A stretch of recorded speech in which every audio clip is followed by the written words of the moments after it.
नमः पार्वतीपते हर हर हर हर महादेव हर हर नमः सोमाय त्रिपुराय नमः धामराय चरणाय च नमः सिंहाय च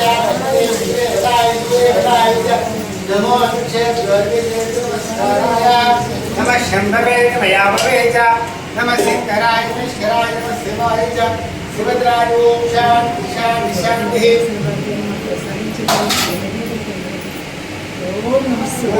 नमः पार्वतीपते हर हर हर हर महादेव ओम सुब्रलिंगाय नमः ओम दिव्याय नमः ओम दिव्यलिंगाय नमः ओम भवाय नमः ओम भवलिंगाय नमः ओम सर्वाय नमः ओम सर्वलिंगाय नमः ओम शिवाय नमः ओम शिवलिंगाय नमः ओम नलाय नमः ओम जललिंगाय नमः ओम आत्माय नमः ओम आत्मलिंगाय नमः ओम वर्माय नमः ओम वर्मकेय सोमश्री यस्य धर्मलिंगकथा वेदिवान मंत्रं पवित्रं सद्यो जातो जाता वै नमो नमः भवे भवे राजभवे स्वमं भवद्वाय नमः वामदेवाय नमः ज्येष्ठाय नमः ज्येष्ठाय नमः कालाय नमः कलिकाय नमः भद्रकाय नमः बलाय नमः सोमाय नमः धामराय चरणाय नमः सिंहाय च पशुपते बताय गुरे बताय जन गर्भे जन नमस्काराय नमः शंभवे नमः याववे नमः सिद्धराय सिद्धराय नमः शिवाय च जगत्राय च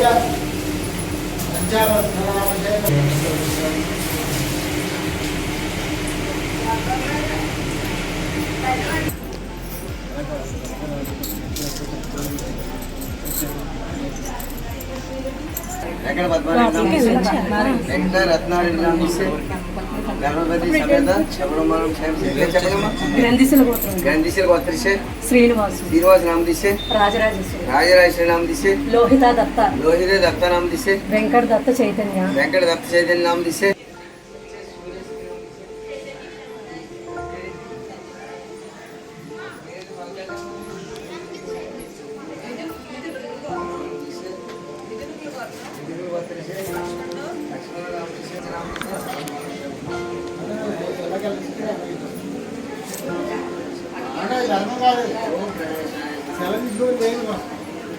संपूर्ण दीर्घायुष्मा संपूर्ण दीर्घायुष्मा सकल विद्या प्राप्त संपूर्ण दीर्घायुष्मा संपूर्ण दीर्घायुष्मा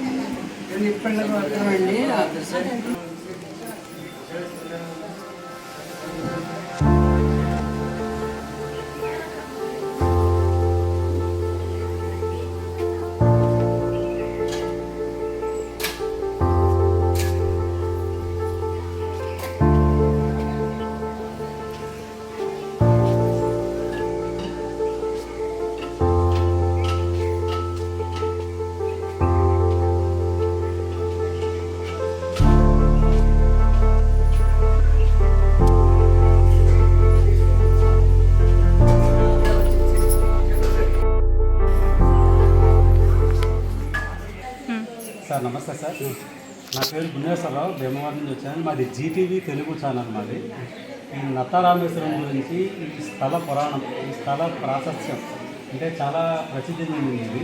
అంటే వర్షాకాలంలో శివుడు నత్తారామేశ్వరుడు మునిగిపోతారు, వేసవకాలంలో నీళ్ళని బయటకు వెళ్ళాక దర్శనం ఇస్తారు. వేసవకాలంలో చరిత్ర స్థల పురాణం ఒకసారి మా జీటీవీ తెలుగు ప్రేక్షకులకు తెలియజేయండి సార్. ओम श्री महागणाधिपतये नमः श्री गुरुभ्यो नमः हरि ओम ఈ నత్తారామ క్షేత్రాన్ని నా పేరు రామలింగేశ్వర స్వామి అర్చకుడు. ఇది పిరమండలం అండి. ఈ నత్తారామ క్షేత్రంలో రామలింగేశ్వర స్వామి ఈ పరశురాముడి తండ్రి అది తల్లిని సమీ దోషపడారు. తల్లి అంటే వేణుగాదేవి, ఆవిడ జమదగ్గిరి భార్య. ఆవిడ ఎప్పుడు కూడా గోదావరి పట్టుకెళ్ళి తీసుకుండా చేసి ఏ రోజు కూడా నీళ్లు తీసుకోవాలి. ఆ రోజు మహారాజులు గంధర్వగంధులు విపరీతంగా ఆనందంగా వెళ్ళిపోతారు, పుష్పవిమానాలు వెళ్ళిపోతున్నారు. వాళ్ళందరినీ చూసి ఆనందపడిపోయింది. ఎప్పుడైతే ఆనందపడిపోయిందో ఎంత చేసినా కొండవాలి. ఓ భర్త ఇలా చూసావు కదా అని కొడుకులు చూసి కేకేసి ఎవరో కూడా నేను సంహరించాను. పరశురాముల వారు నేను సంహరిస్తాను, నా తల్లి నాకు కావాలి, నా క్షేమవుతాను అడిగారు. ఎక్కడైతే ఓంకారం దృష్టి తండ్రి ఆజ్ఞ ప్రకారంగా అందరినీ సంహరించేశాడు, అందరినీ మళ్ళీ బతికించేశాడు. ఎక్కడైతే ఓంకారం దృష్టి ఇదంతా దండగారి ఎవరి మీద ఎవరుంటారు? పుల్లు సింహాలు ఋషులు అంటే వాళ్ళు గోభజ్జలు భూభజ్జలు నువ్వు తీసుకుని నూతిలో కోసం జపం చేసుకునేవాడు. ఎప్పుడైతే గోస్తున్నది గోవు స్థలం అనేది ఇది ఎప్పుడైతే నది చేస్తుందో వాళ్ళు పైకి వచ్చి మాయైపోయారు. ఆయన ఇక్కడికి వచ్చాడు. ఓంకార ఓం నమ శివాయ ఓం నమ శివాయ అని చేత నదిలోనే ప్రతిష్ఠ చేశాడు. అంటే కైలాసం వాళ్ళు శివుడు కూడా వెళ్తే శివుడు కూడా అదే వాళ్ళు ఇచ్చేసాడు. అని చేత ఈ ఒక వైశాఖ మాసమే స్వామి మాకు దర్శిస్తాడు. 11 నీళ్ళు కూడా నీటిలోనే ఉంటారు. అంటే పూర్వం ఎప్పుడూ కూడా తండ్రి గారి రాజ్యప్రకారంగా ఎప్పుడూ కూడా గోస నదిలోనే ఉంటుంది. ఒక వైశాఖ మాసం అంటే చైత్రం అమావాస్య నుంచి వైశాఖ అమావాస్య వరకే ఉంటాడు స్వామి. ఆ స్వామి అంతా కూడా అదంతా మండపం అంతా కూడా ఈ నదిలోనే ఉంటుంది. అంటే అది దేవత కట్టి కానీ మానవుడు కట్టిన కాదండి. మీరు ఎన్ని సంవత్సరాలు చూసినా సరే ఆ స్వామి ఆ నీటిలోనే ఉండాలి. 11 నీళ్ళు కూడా నీటిలో ఉండాలంటే మరి ఆ నెలలు కూడా మామిడిపల్లి రసాలు చెరుకు రసాలు ఆ స్వామికి విపరీతంగా మామిడిపల్లి రసం అంటే స్వామికి ఎంతో ఇష్టం అండి. అంచేత అది కొత్త యుగంలో ప్రతిష్ఠ అయిపోయింది. అది పరశురామ ప్రతిష్ఠ అయింది. అది కూడా ఆలయం అంతా కూడా నదిలోనే ఉంటుంది. ఒక నెలలే మాకు దర్శిస్తాడు. 11 నెలల్లో కూడా నెల అంటే నెల కూడా కాదు 28 రోజులే ఉంటుంది స్వామి. ఆ నెలలు కూడా వచ్చి స్వామివారి దర్శనం చేసుకోవచ్చు. ఈ 11 నెలలు కూడా 300 రోజులు కూడా స్వామివారిని దర్శనం చేసుకుని ఈ నది మీద ఇక్కడికి వచ్చి స్వామి చూస్తే కూడా అన్నీ కూడా స్వామి మనకు దర్శించేట్టు లెక్కండి. కానీ వైశాఖ మాసం అంటే మనం 2 కాళ్ళతోటి స్వామి చూస్తాం లింగాన్ని. అంచేత ఆ స్వామివారికి పరసరాలు వేలు ముద్రలు ఈబుది రేఖలు స్వామివారికి అన్నీ కూడా ఉంది. కానీ ఇప్పుడు కూడా స్వామి నీటిలోనే ఉండాలి. అంటే వైశాఖ మాసం కూడా నీటిలోనే ఉండాలి. కానీ పూర్వం ఎప్పుడు పెద్దల వాళ్ళు వైశాఖ మాసం దర్శనం చేసుకుని కాలువలు అవి కట్టేస్తారు కదా. అంచేత స్వామి దర్శనం చేస్తారు. అని చేత అది వైశాఖ మాసం.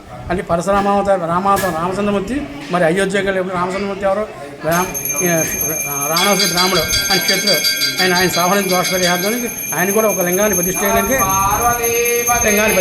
ఒక లింగాన్ని తీసుకురామని చెప్పి ఆయన చేస్తాను కాశీ పంపిస్తారు. ఆయన తీసుకురాలేపోయాడు. ఈ గోసినీలో చేపెట్టేడికి ఇసుక నత్తగొలలు ఆల్చెప్పలు ఏ ఉన్నాయో అది మీరు అన్ని చోట్ల చూసినా గుండ్రంగా పొడుగ్గా ఉంటుంది. కానీ ఇది 4 పలకలుగా ఉంటుంది. అంచేత నత్తలతో కలిసి నత్తారామేశ్వరుడు ఈ దేవుడు.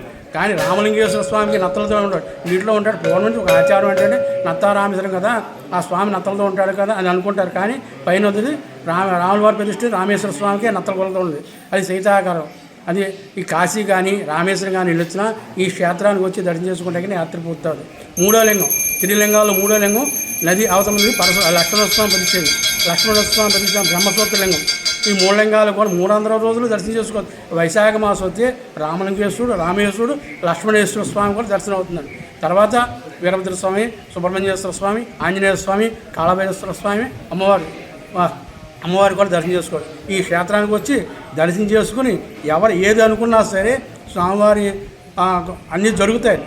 ఇప్పుడు కూడా ఇది ఇప్పుడు కొత్త యుగం కేతయుగం ద్వాపర యుగం 4 యుగాల కోసం ఈ దేవాలయం. అంచేత ఈ దేవాలయానికి వచ్చి స్వామివారి దర్శనం చేసుకుని తీర్థప్రసాదం చేద్దాం.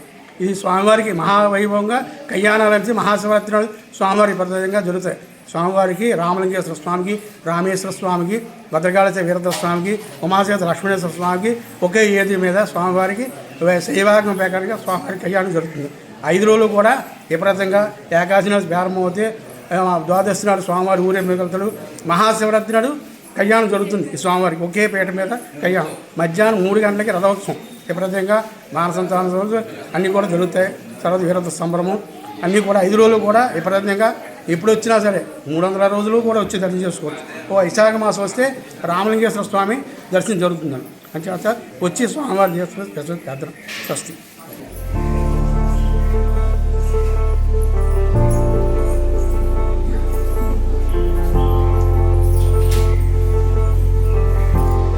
ఈ రామేశ్వర స్వామి గారికి కవచం వేసే ఉంటుంది. కానీ పొద్దున మాటలు స్వామివారి 10 గంటల వరకు కూడా కవచం మీద అభిషేకాలన్నీ కూడా కవచం మీదే చేస్తాం. అంటే అంతకుముందు అయితే లింగం బాగా లింగం వేసి వేసేవాళ్ళు ఇప్పుడు బాగా అరిగిపోయిందని మేము కవచం వేసి స్వామివారికి దర్శనం చేస్తాం. కానీ మధ్యాహ్నం మాటలు మాత్రం స్వామివారికి మిగిలిపోయిన శేషము ఎవరున్నా దిబ్బి పక్కన దాంట్లోనే పెడతామండి. అది చూస్తే రాముల లింగాన్ని చూసినట్టే కదా. మధ్యాహ్నం వచ్చినా పొద్దున్న వచ్చినా కూడా అయ్యో లింగం చూడలేదని బాధపడక్కర్లేదు. ఆ లింగాన్ని ఎలాగుందో కూడా ఇక్కడ 3 లింగాలు త్రిలింగాలు వేసాం పైన. ఆ లింగాలు కూడా చూస్తే కూడా స్వామివారికి మనం చూసినట్టే లెక్క. అయ్యో పాపం మన లింగం చూడలేదని అనుకోక్కర్లేదు. ఈ బయట ఉన్నది అది స్వామివారి లోపలనే మిగిలిపోయిన శేషము అంటే నత్తలతో ఉంటారు. అవన్నీ కూడా నత్తలు అన్నీ కూడా అన్నీ కూడా ఆ స్వామి అన్నీ కూడా అలాగే ఉంటాయి. అయ్యో అయ్యో పాపం మేము పొద్దున వచ్చాం మాకు దర్శనం దొరకలేదు అని ఒక్కొక్కలేదు. ఆ లింగాన్ని మిగిలిపోయే శేషాన్ని చూస్తే సరిపోతుంది. కానీ నీటిలో ఉన్న స్వామిని చూడాలంటే వైశాఖ మాసం అయ్యో మేము చూడలేదు పోతామా అనుకోలేదు. కార్తీక మాసం రావచ్చు, ఏ మాసం వచ్చినా స్వామివారికి ఈ స్థలం మీదకి వచ్చి దర్శనం చేసుకుంటే చాలా వెళ్తుంది. మీకు ఏ ఇబ్బంది అనుకున్నా అది తప్పనిసరిగా జరుగుతుంది. నేను మా నాన్నగారు మా తండ్రి గారు కూడా మేము ఇక్కడ చేసింది దేవాలయం అది చేస్తాం.